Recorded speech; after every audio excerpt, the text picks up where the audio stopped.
when we do this, or as we begin to do this, I never send the questions to people. So you're going to have to pretend, if you hear a question that I've already sent you, that this is the first time that you're hearing it. And don't worry, I actually just read it and I was so tired in the morning, so I didn't prepare at all. So it will be spontaneous anyway. I just read them and it's Today I get to virtually meet the German-Iranian artist Cathrin Hoffmann over Zoom for the first time. Let's get straight into it right now on Radio Juxtapoz.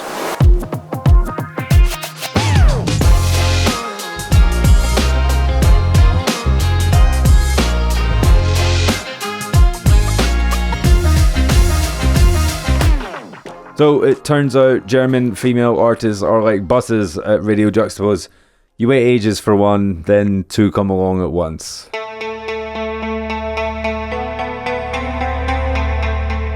Following on from our last episode with painter Joanna Bath, we digitally revisit Deutschland, only this time finding ourselves slap bang in the hipster mecca that is Kreuzberg in Berlin, for a one-to-one with painter and sculptor Cathrin Hoffmann.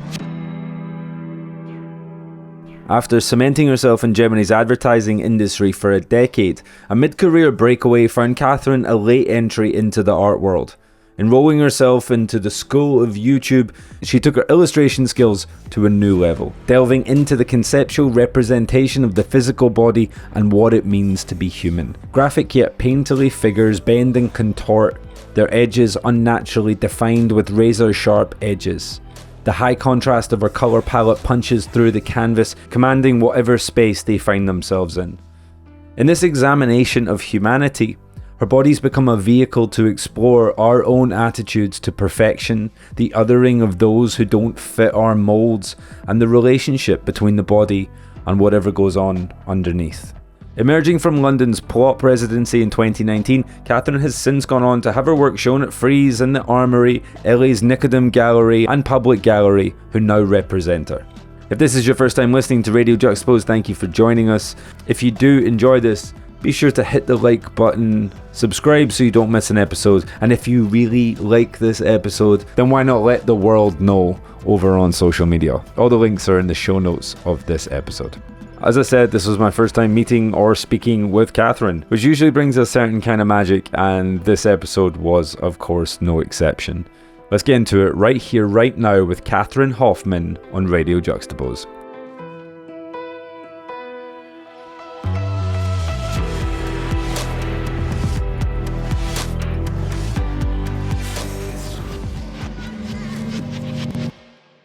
You look good. You look cold though. I will say, you look cold. It is cold, yeah. It's becoming spring though, but inside of my studio, it's still freezing cold. I have no heating in here. And it's 10 degrees warmer outside than inside. It's Kreuzberg, you probably know Kreuzberg. Do you want a second? No, someone was at the window and I said, go now, I can't. He's gone. Was that just a fan? No, it was my boyfriend, actually. It's like, go now, I told you. We talked about this. Yeah, we talked about the What is it you're working on at this exact moment? You've just finished showing a solo show and you're in a group show just now, is that right? One group show? Multiple group shows? Yeah, I have two group shows. One in Vienna, one in Zurich. The Zurich show is with many artists and the Vienna show is with two other artists, so a 3-person show. You like to keep yourself pretty busy then? Actually, I have freedom now to start experimenting in my studio. My studio is empty as well. This is why it's echoing, and it's very empty. It's nothing left, and I can start from scratch now, which is great. I like that. So how long was that period of creation then?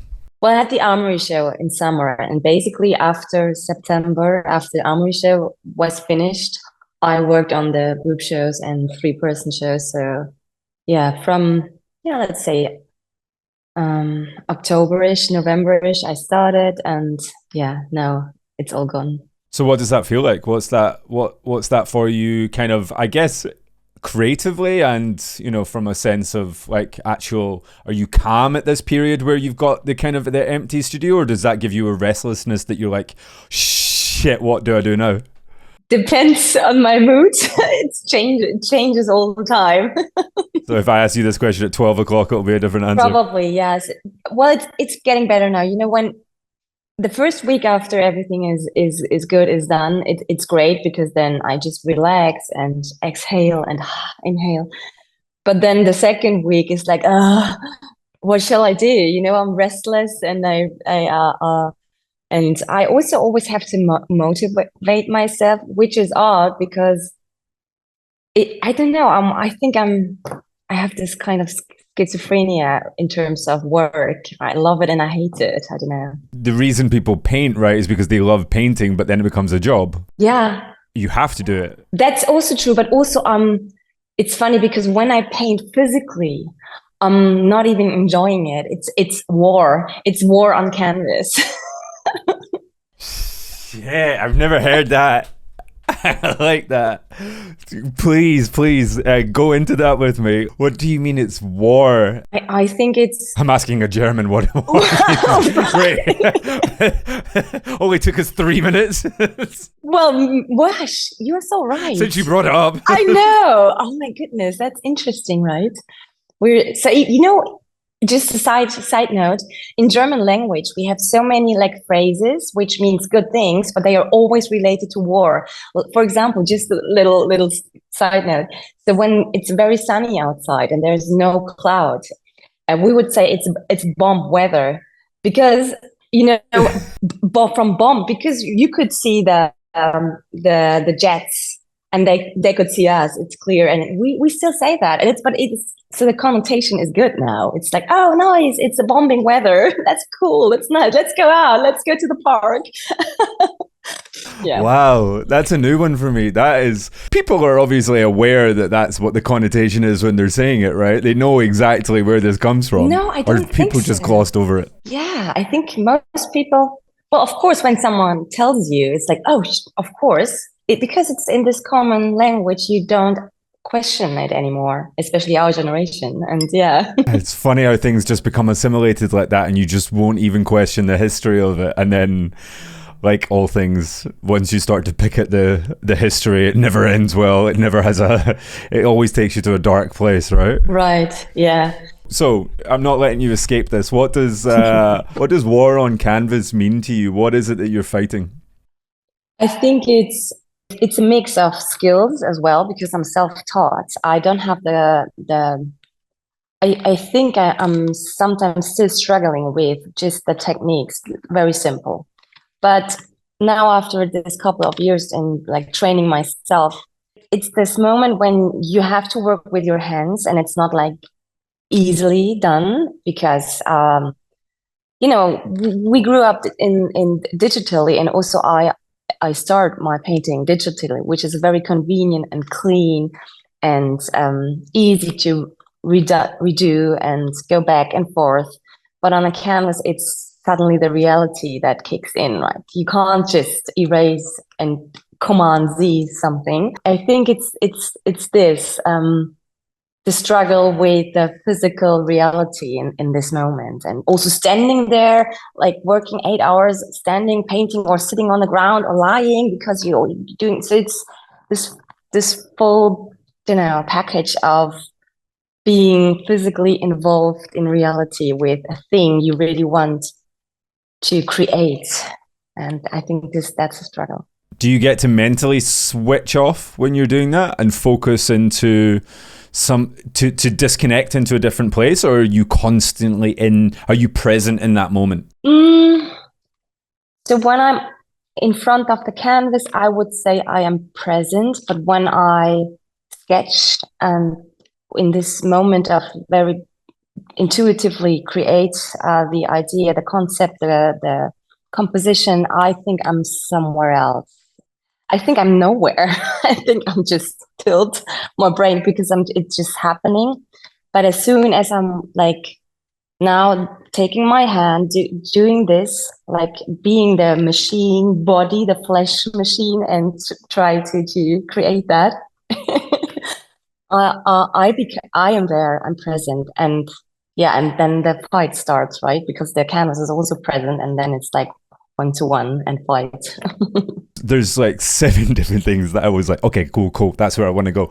You just mentioned that you're creating off of a digital composition that you create, right? Can you maybe just kind of like outline what that process is? And then we'll maybe go from there. So you start with a sketchbook? You start with an iPad? No, with a sketchbook, with a pen and a paper. I do this very quick 5 seconds drawings, and then I take another a sheet of paper, and it's like bam, bam, bam. It's like really quickly, and maybe sometimes even just one line drawing, like, and then next, and then I decide, oh, this is interesting. I take it back, and then I refine it, and so eventually I pick maybe a few drawings I like, and then I take them to my iPad, and then I create the painting digitally, basically. So I have this sketch, and then I do the composition and the format and develop it further. And when this is done, because it's still dead, isn't it? So it looks quite similar, the digital painting, but it's polished and shiny and flat, and in my iPad, it's not there. And then I have to do the labor, basically. And that's the moment when war starts, you know. That's when the battle begins. So you've got your digitized composition off the back of a sketch. Now, when you're going to paint, are you trying to recreate the exact digital composition, or are you trying to in any way remove the hand, remove the idea of the brush strokes and the painter's connection, or are you trying to make sure that there is very much an artist present in that? Yeah, I really try to make this human hand being present. So I work with textures, like I use sand sometimes, or like very thickly applied paint. And yeah, so exactly. So I think what I'm interested in paintings in general is when you encounter a painting and you come close and close and closer, and you see more and more and more and more layers of physically, and the texture and the smell, and like tiny brush things in it, and dirt and everything. And yeah, so my paintings are quite dirty as well, because my studio is dirty, and then there's dust in it and hair and whatever.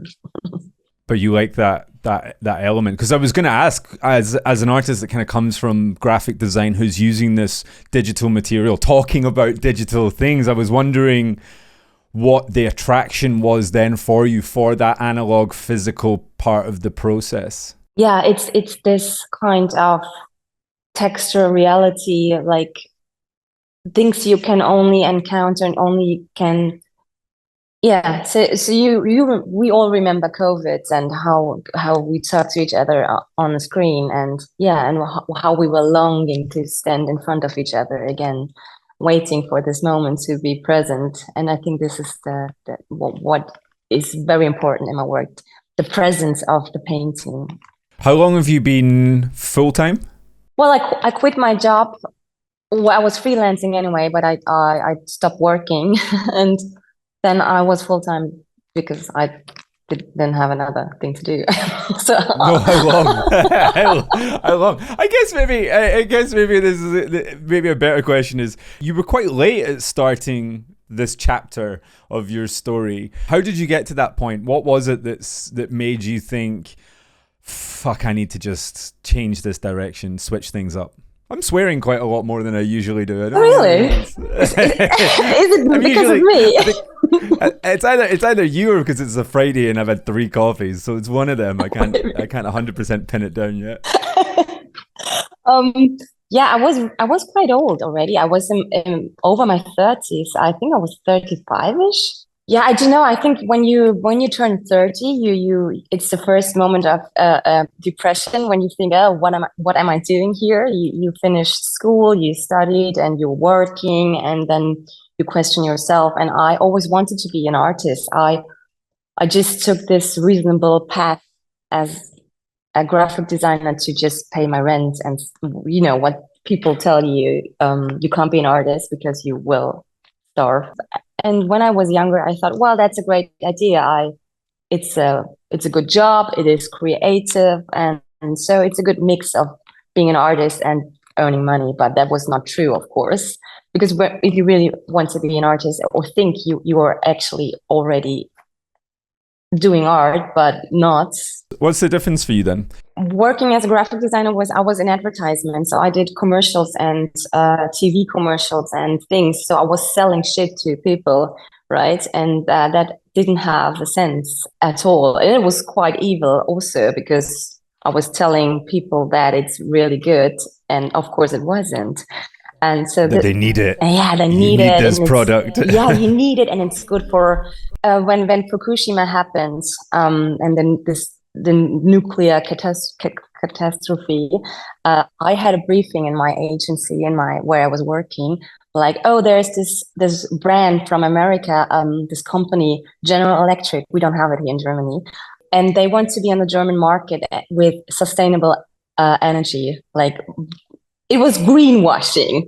And I watched a long documentary by the BBC about Fukushima and what happened, and how General Electric is the reason why that happened, because they sold shitty cooling systems. And then next morning, my boss said, "So, have you ever heard of them? And they want to have sustainable energy here in Germany." No, they're not. They're evil. So it didn't have sense at all. And I don't know what the difference is actually. Of course, you can be a graphic designer and be an artist, but I couldn't. I think just for yourself, the purpose for yourself to feel the freedom of creating, I think.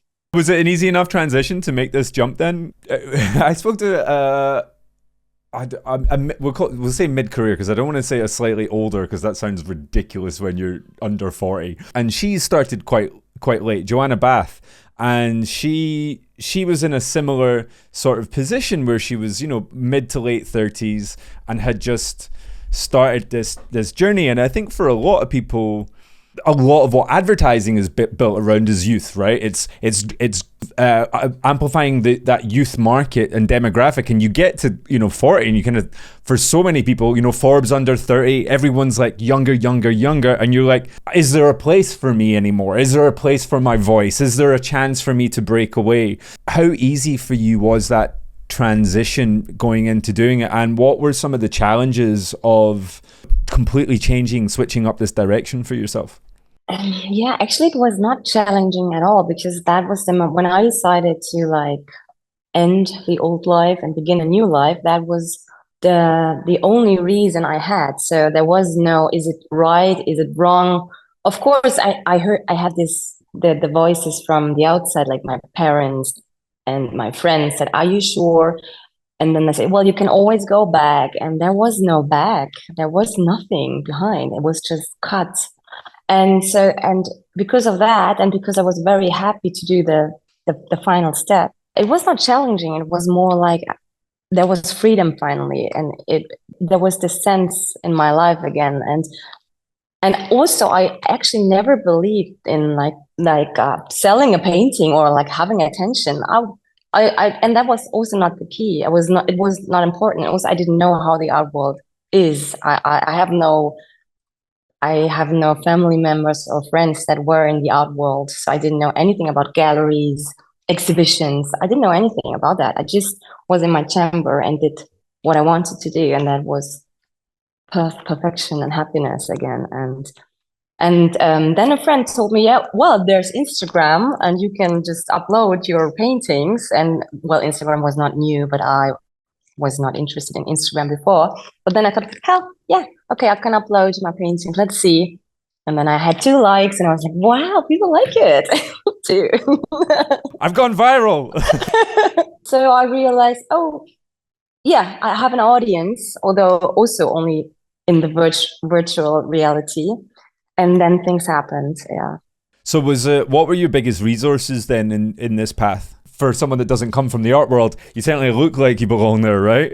Well, I tried a lot myself, just by try and error, but also I went to the YouTube university and watched a lot of tutorials. Actually, YouTube. YouTube taught me a lot. That's true. I learned how to paint through YouTube. Where did this kind of contorted figure that becomes so synonymous with your identity, your visual identity, where did that first emerge from? Had that been something that you were sketching for a long time, or did that emerge from a particular moment? That's a good question. So my parents said, well, you were always drawing weird things, even as a child. So probably, yeah, that's parents, right? Very nice. Very proud. And we were borderline whether we needed to call a specialist. Yeah, I don't know. I think that's my way to translate emotions, I think, through the body, the twists and things. And yeah, I don't know, actually. I have no idea. I'm always also drawn to like ugliness, kind of. So I was also drawn to always to things that are not like in the tradition of beauty, like otherness. Yeah, I don't know. Could you identify where the interest in the body came from? You could have sketched anything, right? You could have sketched the people that you saw on the tube. You could have sketched the person in the park or the landscapes, but you've gone down this particular path, and I'm interested to know if there was a reason that this idea of the body was so present for you, and I was wondering if there was a particular reason for that. Yeah, I think the body is the vessel for me to transport this humanity, kind of. It's we are this fleshly bundle of things and bones and matter. Bones, yeah, right. And also I think, yeah, this is how we encounter each other. So we see our bodies first. So we see our outer shell, and then we go deeper or we don't. And I think that's the reason why I choose the body, and also in its pureness. So no, I try to avoid like clothes fashion. They're mostly like nude, right? Nudes kind of, and like very vulnerable and pure, and like the body as the vessel for humanity, kind of. Yeah. This is Cathrin Hoffmann for Radio Juxtapoz. Coming up in the second half, Cathrin opens up about the relationship she has with her Iranian heritage. We jump into the political temperature of Germany at the moment, and we even find a little bit of time to talk about her work. Stay with us. All that to come right here on Radio Juxtapoz. This idea of what you're trying to communicate and the reason for, these particular figures. I think about how we present ourselves versus the body, what's inside. And if in this present world it's easier to communicate what's going on inside you, if we do communicate what's going inside us because we're not split as coherently into like subcultures and tribes. Does that question make sense to you? Yeah, it does. But was it a question or was it just a statement? It could have been. It could have been. I love what you were just saying. I think, Let me see. Do you think the digital age and the arguable decline of regional subcultures has made it harder or easier to self-identify in how we present ourselves? That was actually the original question, and then I just seemed to turn it into a statement. Is that something you've thought about?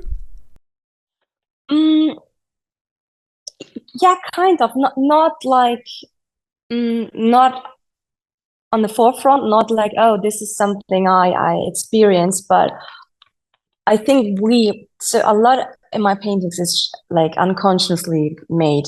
But speaking about it more and more, it helps me also to understand my own work, actually, because in the beginning I was not vocal at all because I didn't know what to say. So I painted because that was my language and not my words, because it's hard for me to explain things. But yeah, you're right. Actually, I think the digital age also like even out a lot. So there, in terms of subculture, what you were just saying, but still we have big communities, maybe even more communities than we used to have before. But maybe they're more hidden. Maybe they're more like closed in their closed bubbles. Maybe what I don't like in this mainstream digital world we're all walking around is that everything has to be even and the same and equal. And sometimes I think it's good not to be equal, because that's important for us. Otherwise, it would be fucking boring and all this. Yeah, I don't know. What do you mean by that? everything would be That's a same. bold statement in this current age. So I'm going to stick with it. What do you mean by you don't want things to be equal? Well, depends. There, you know. I think a couple of Okay. people will be like suddenly going, Okay. "Oh." So the cancel culture Yeah. eyes are now I just on like to me. point out this is a safe space where we're not trying to cancel anybody, but I just want to see, I want to unpack maybe a little bit more about what you might mean behind that. If it's something that if it is something that you do think about what that might mean, I'd just be interested to hear more. Yeah, no. I think, of course, equality is very important. We are all equal as human beings. That's the point. But I mean, just to, arguing with each other, like going to like political ideas. So we're not even able anymore to have different opinions on things. We're only fighting and arguing, and this is not democracy, isn't it? So we should like allow other unequal ideas and respect them, even though I'm not, this kind I of understand. I think I inequality. understand more what you mean. The reason why people that say the Earth is flat have as much oxygen, for in the political space as people that are like, okay, we've established that the Earth is round. Like we don't need to have this conversation anymore. Yeah, Maybe. well, no, but no conversation about a flat Earth. No, come on. This is also a thing. So people like, this kind of, well, at least in Germany, when COVID happened, we had so many conspiracy theories and things I had to argue with even friends. And I was like, really? Are we talking about this now? And yeah, well, maybe my statement with inequality is not very well defined yet. No, I was I just, think the more you talk, the more it becomes clearer. yeah, to have a standpoint, a point of view, and of course it should be flexible as well. Listen, learning, but what I don't like is this finger pointing on others, like we and they, and we should. So it should be like I want it to be, and then it's equal because I want it like this and that, and this is, I think, what I try to speak about. That it's important to just respect also otherness. How much of the outside world then feeds into your creation? Is it all determined by the wider idea of what's going on around you, or how much of it is nothing to do with that and it's actually just self-discovery, self-reflection? Mm, I think it's more. I think it's more what I see. I paint. It's usually not about me at all, but I can't deny that it's going through me, and I do it. So of course I'm also part of it, but it's not. It's actually not self-reflection in general. But as I said, I'm not the person that is pointing at others. I really try to like digest things first in myself and think, oh, why have you done this? Why would you think like this and that? I question myself first, and then I point at others. Just kidding. I think that's a good way to do it. Yeah, I think this is how I try to understand things I witness and what's going on around me and all of us, and that's the way to digest it, to understand it, and that's the painting Does it mostly. help you process this idea of humanity then, do you think? Yeah. Totally. And what have you learned on this journey? Uh, well, I learned that there's always hope. This was one of the questions I wanted to ask you actually about hope, because I read so many of the things in there, and it's funny that you brought it up. I wanted to see if there was if you had hope and where you got it from. Yeah. I think hope is like self-preservation, kind of. It's very important just to have a reason to be alive. I think so.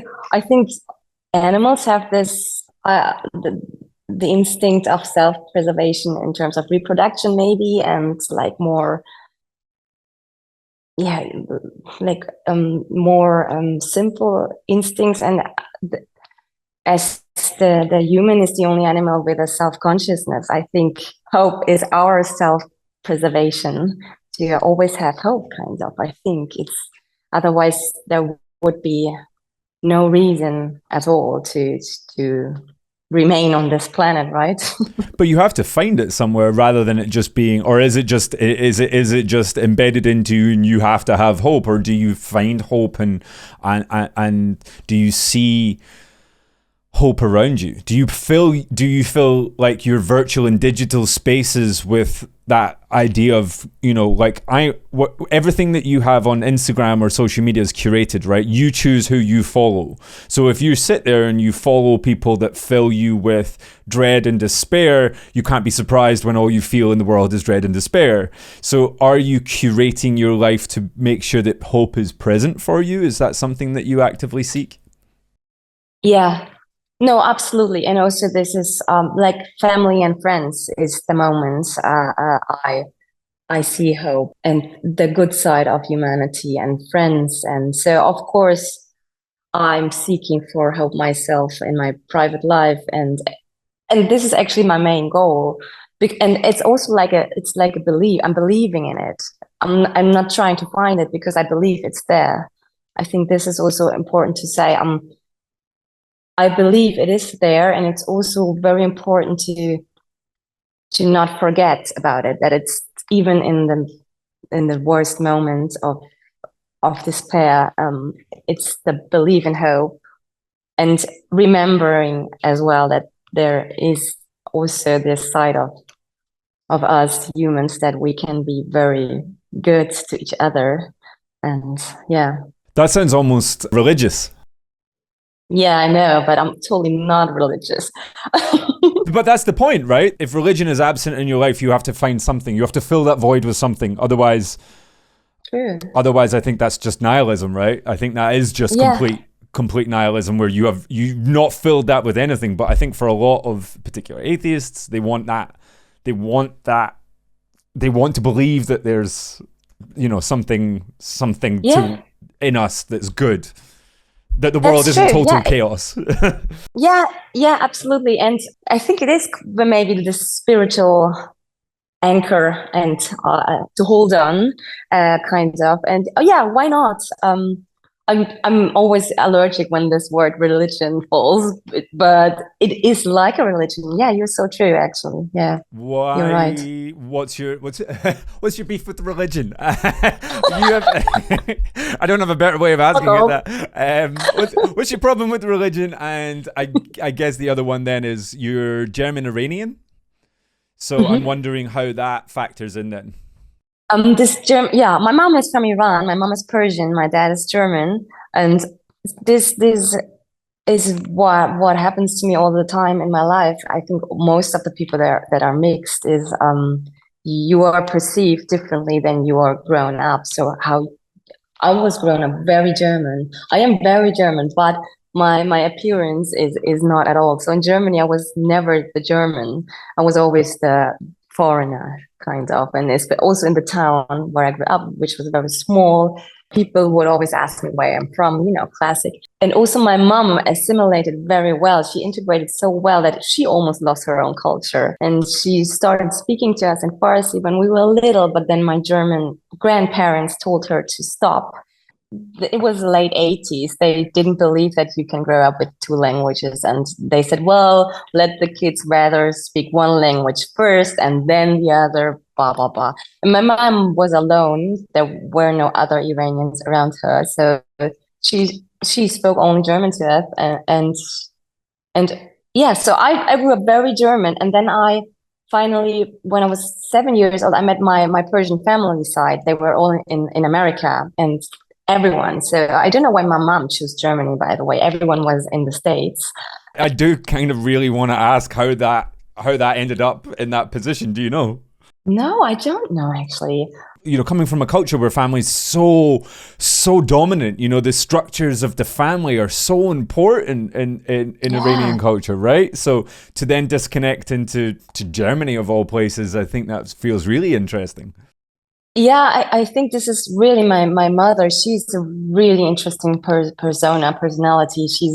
I think she's very special, parents would say. And I think she really enjoyed being alone on herself without this family pressure and things. I think she's not very vocal about her personal emotions, and she's this beautiful Persian princess that is like she very like it's all good. Don't speak about it. We won't speak about it. Yeah, and so when I met my Persian family, I realized, oh, they are all like me and I love them. And then I realized I can't speak to them because I couldn't speak English back then and I couldn't speak Farsi. So again, I was not part of it. And it was very like, oh shit, I am this. People put me in the box, but I don't even belong to the box. I think I've just figured out where the other comes from in your painting. Maybe. Have you been to Iran? Have you got much of a connection with there? Do they go back? And is it obvious reasons for why they left Iran? Yeah, so my mom never went back. When she left, 79. That was 78-ish, and then actually she wanted to go back because the revolution wasn't on its high then. But her father said, you know what, stay where you are. There are things happening right now, and I think it will get worse. And then, yeah, it happened, and the revolution started, and so she never went back, and all her siblings came, and so she was actually the first kid that left Iran, and then her siblings came after, but they then went on to America, and she stayed in Germany because also she started having a job and building up a new life, and she was dating. I think she was already dating my dad. I don't know, maybe not. So I don't know. She did her thing, whatever. And yeah. Is there any sense of Persian community around you in Germany just now? Do you ever just like meet other Iranians and give them the nod, or is that a thing? Like on a motorbike, right? And you just do this when you cross each other on the street. Like hi. No, but sometimes Iranians. Well, maybe they. Obviously Iranian, and people start speaking Farsi to me, and then this moment of shame, like, no, sorry, I don't understand what you're saying, and this happens quite a lot that people like see me and then they speak in Farsi and they are greeting me, and I say, sorry, no, just looking like this, but no. Yeah, that's funny. That's a complicated space to exist in, I imagine. Yeah, and it's also interesting because you want to be part of culture and it is part of your identity, but still you're not reaching the level to be it, to become a full part of your identity. Although even this is a part of your identity, that it's not, it's complicated. Yeah, and I guess it's more than kind of coming from the disconnected diaspora. So you would probably have more in common with like a second generation immigrant from Nigeria who didn't have a connection with Nigeria than you would have your Persian family. Yeah, probably. Yep, and for my Persian family in America, I'm the German. So it's funny, but in Germany I'm not. So only in other countries I'm Herman the German, and but not in my own family, in my own existence. I mean, I'm always the. People still asking me where you're from and where you're originally from. And no, but where are you really from? Yeah, really. I'm going to go back into your work now. Thank you for sharing that part of your story with me, though, because that was really interesting, and I hadn't picked up on too much of that. And I think that a lot of the interview side of things seemed to just that Iranian part of your heritage just seemed to fall off the conversation. And I was wondering, where that space was. Yeah, and by the way, thank you for asking me. And I just want one last word on that, is that although, as I said, it's not a big part of my culture, it is because my mom asked me, why would you say you're German Iranian? I said, Mom, because I am. She said, yeah, but you can just say German. I said, no, I don't want to. I really want to like speak about this side. And this is also a decision. Because this is it's interesting because that was I've thought about it very often and long. Should I really say German Iranian or should I just say German? But then, like I said, I really want to point that out because I think it is important for my work, for my identity, for my theme, and especially like you say that kind of really personal space for you where it's so clear in how you're presenting or how you're, you know, by default presented. Then it's that other side where you are just like, it is in me, but it's not my experience. Yeah. And I think there'll be plenty of people listening that will be able to relate to that from their own personal experience, not necessarily with Iran, but like I say, you know, from any form from you know, second generation immigrants or more. Particularly what was interesting about that idea of what you said about your mum in that period in the late 80s where it was like, no, you don't speak Farsi, you don't.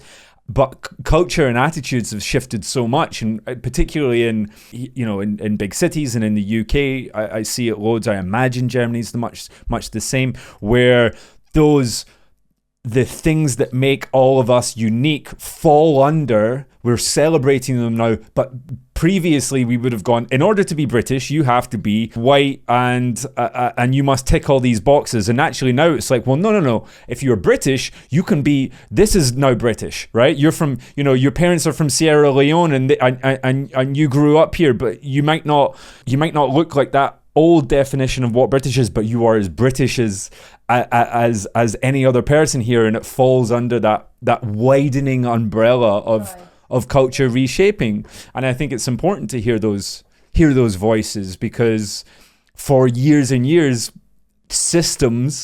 unspoken systems have squashed it and made people feel uncomfortable to learn their first language, to celebrate where they came from, to enjoy cooking different foods and shopping in different places. And I think that, you know, it's really important that those voices are amplified to help shift that. Yeah, absolutely. And also, so like me and many others that feel disconnected to this part, because of course, for good reasons, my mom really tried her best to integrate, and of course she was not aware and she couldn't know that this kind of disconnection also leads to this problem of identity. It's very important to speak about, I don't know, embracing what you are, kind of. Yeah. I had planned on going on to your work, but just since we're in there, what is and this is probably, I don't even know if they'll stand. What's the temperature like in Germany at the moment? And I'm not talking, I can see that you're wearing a jacket and a hat, but I mean the kind of, what's that political social temperature like at the moment? Because I know that for so much of Europe, especially, and for those listening in the US, the center of the US election is all based around immigration. Far right seem to be taking over so much of the space and the dialogue here. I'm wondering what that side of things is like in Germany. Oh, it's not good, actually. It's bad. It's quite bad. So I think there's maybe everywhere, but especially as a German, I think we should be very alert on that, what's happening here. And in terms of the far right being in our parliaments and like even being elected in political positions that are very uncanny to see, like, wow, okay. And I don't know, sometimes I feel like people are not seeing it, but of course they are. And I don't know, I'm quite shocked. We are all, no, it's not me, we all witness that, and we go demonstrating on the street. We have this party AfD, and everywhere in Germany people are on the streets, but still there are people that say this is organized by the corrupt, political system that is in power now, and they're not believing it, that we as part of the society are against you being far right. And it's weird how things are like, it's the same like in America, right? Like how people really shape the idea of being racist and far right is okay, because this is the correct way, the truth and the good way to go. Does this maybe then kind of boil into what you were talking about with equal voices in the political dialogue? You know, it's like the idea that everyone should have the same amount of space to present their ideas, but actually what we're now seeing is this re-emergence and dominance of far-right rhetoric.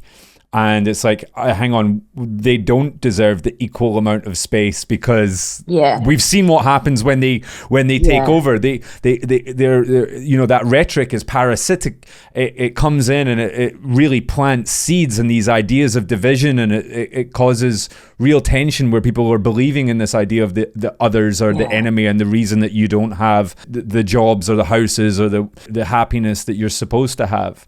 And that little seed starts to become sown. Yeah, exactly. And there's this line when we don't talk about what is right or what is wrong when it comes to far right or far left. Of course, every radicalism is not right. So there are lines when we really stop to have a discussion, because no, so back off, fuck off. So no, we need to be resistant.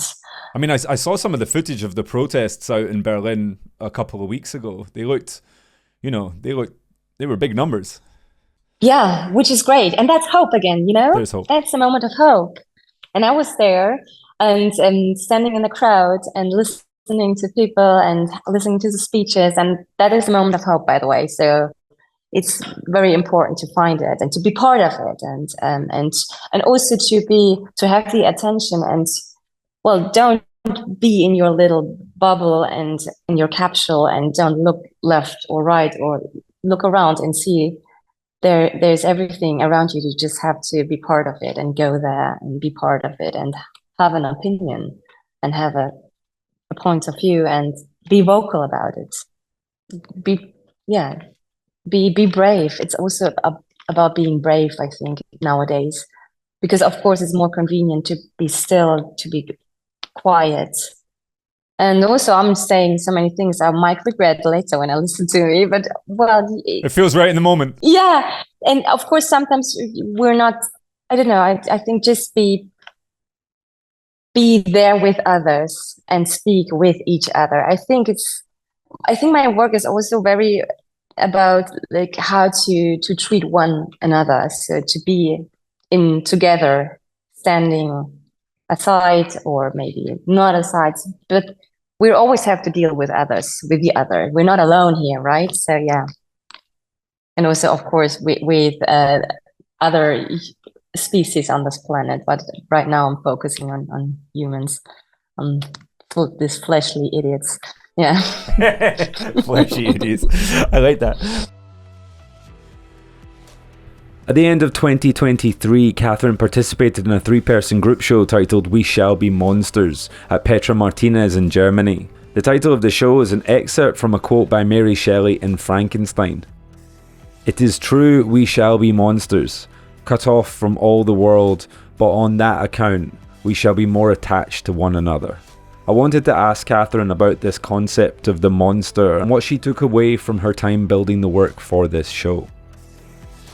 I really enjoyed digging into the kind of the theory behind We Shall Be Monsters, and that idea of, you know, Frankenstein and, you know, what it is to be human, all the complexities that come with that, and how we prejudice and we create that distinction between each other. And I'm wondering what you learned during this process of digging into what it is to be human versus this construct of a monster.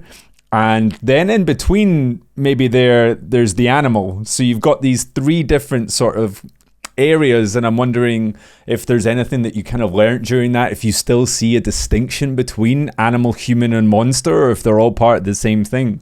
A monster is mostly, so when you depict a monster, it's often subjective, right? So you might think this is a monster and I think that's actually very beautiful, or I like it, it's my best friend, don't call him monster. So I was in this group show with these two other female artists, which I really enjoyed to have conversations of being the monstrosity of also not only female focused, but in this exhibition it was a little bit more focused on female. So because we are monsters and we should, it's also part of what I think of us being human, like the evilness. It is also part of also our freedom, which is odd because we have the freedom to destroy and be evil, but also we have to be accountable and reasonable in our actions. Yeah, the distinction between monsters and human, I'm still don't know if there is any distinction, to be honest. But so let's put monsters and human in one box and animals in the other, and I think there is no evil animal. There are no evil animals. I think this is my opinion. I think, of course, animals can have like bad experiences and behave like more aggressively, but there's always a reason, and there's not like they were not born evil, I think. And that's, and also I'm not sure if we can be born evil. That's another question. Well, nature versus nurture, like where do you sit with humans? Yes, I'm still trying to find out, to be honest. I'm not sure, because sometimes I really think, well, there are some people born evil, but then I really don't want to believe it. And not wanting to believe it is maybe the hope again. I don't want to believe that. I don't want to believe people can be born evil. I don't want to believe that. I don't think so. No, I like that. I like that we kind of started in that space of hope and trying to identify, where it comes from. But it seems to have kind of, it seems to have been this kind of thread throughout the whole conversation. And I think it is such an important thing to always kind of go back to and recalibrate and hold on to, and just make sure that it's present in your head more than anything, that you are allowing hope to be part of your daily life and to find space for it. So where does that leave you now then? You're obviously ticked off some pretty big projects and some big ideas with the concepts that you're delving into, and where do you start now as you go in to create a new body of work? What does that look like? Good question. I think I might dive more into this togetherness. I think this is something I realized that I'm trying to think more about how important it is to be with another together, that we can't only be against each other. We can't only like be like what I said, we and they. And I think I really try to find out, how is it possible to live with others together? I don't know. I think this is something I don't know how. It's just like what's happening in my mind, that I don't want. I think my work became more dark in the last couple of years, because that's someone else told me, that, well, you always had this fine line between humor and like grotesque. And I think I lost a little bit the humor for reasons. I think we all lost it, and because the world changed to the dark side. Yeah, but I realized I don't want to fall into this rabbit hole, and I try to climb out and embrace more the idea of, okay, but how can we still be with each other together and think more of the idea of humanity in a good way, like we are all here. And maybe the hope idea again. My goodness, this is a circle, isn't it? It always ends with hope. Good. It's a better thing to always end with. It's like one of the greatest things that we could end with. Yeah. Because if it was always ending in another concept like fear or something like that, or hate, then it would be a shame. It would be a great loss if we lost hope. Yeah, totally. Have you got an idea of what that work looks like then, without with less darkness, with less monsters, with more hope? Do you have any idea? No, don't know yet. I don't know. So maybe I fail, right? Well, we have to speak with each other in maybe a couple of months or weeks so I'm still sketching, and when I am working, and sometimes I have an idea and it's not happening, because as I said, when I start sketching, it's very intuitively. There is no concept I'm trying to following. It's very driven by emotions, and I think what I just expressed is more like my emotional mindset at the moment, my how I feel like that. Also for my mental health, it's for me important to focus more on the good side and don't fall, as I said, don't fall into this rabbit hole of darkness. But when I start sketching, I see what comes out, and usually I see, well, I'm not there yet, it's still dark, but maybe I'm a little bit closer to the light. Do you feel that there's a release then when you get these stream of conscious creation, especially if it takes you, if you look at your work at the end and go, shit, that was kind of dark, do you feel a little bit lighter after that? No. That was an honest answer. I couldn't ask for more than that. No, not really. But there's not a right answer to this. There's only the honest answer. Yeah, it's not. It's like, it's just good to be clear of. Oh yeah, I don't know. It's when I see my sketches and my work, and then I maybe understand myself a little bit better. But that doesn't mean it helped me. It's just like, oh, got it. Okay, maybe. And also I don't have like. I don't try to improve myself when I see, oh, I'm still on the dark side. It's like, yeah, well, okay, it is how it is. I'm really just, I don't know. It's just a thing that I let happen. I'm trying not to think and to improve or like shape my emotional feeling too much, because I'm out of control anyway. So I'll let it happen. And then I can look at it as it's like, okay, fine. I love that. I think that's a pretty good place to end it on. Thank you, Cathrin. Thank you so much. Thank you once again to Cathrin Hoffmann for her time and her openness on this episode. It was great to have the chance to put this whole thing together. Links to her work will be in the show notes of this episode. That's it from me, Doug Gillen. We will be back with you all very soon. Till then, take care of yourselves and each other.